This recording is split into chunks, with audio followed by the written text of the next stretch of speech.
जगगी सौभाग्य जगदम में जगगी सौभाग्य जगदम में नहीं के पति आदि सखी जगगी सौभाग्य जगदम में जगगी सौभाग्य जगदम में नहीं के पति आदि वही सखी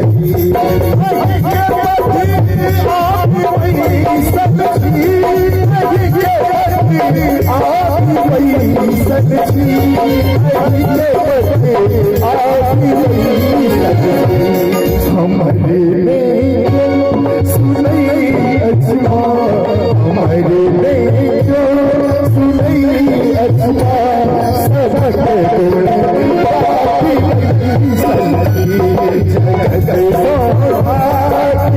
जगदम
दोनों हाथ उठाकर सोचिए भगवती के आगू में कोनो बाप देने हो तो ओकर माफी हम नहीं सकी ई ओ दरबार छे मां दुर्गा साक्षात विराजमान है महल में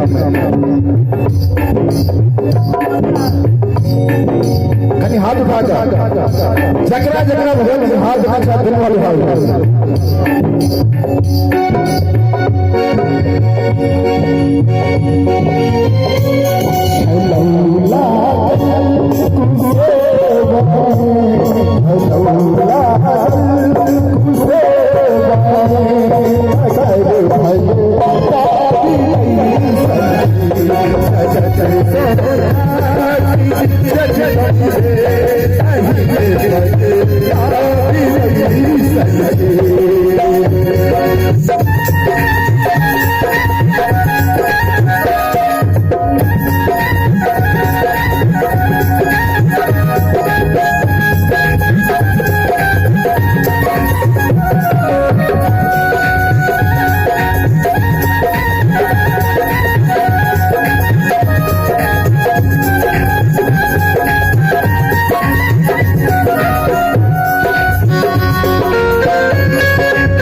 जगदम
दिलीप मधुनिया के स्वागत टाइम का स्पीच आजकल सर कनी हाथ उठा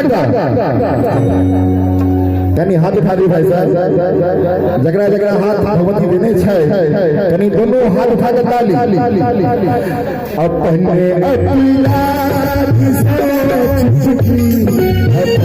अपने अपना की सोच चुकी लगा जग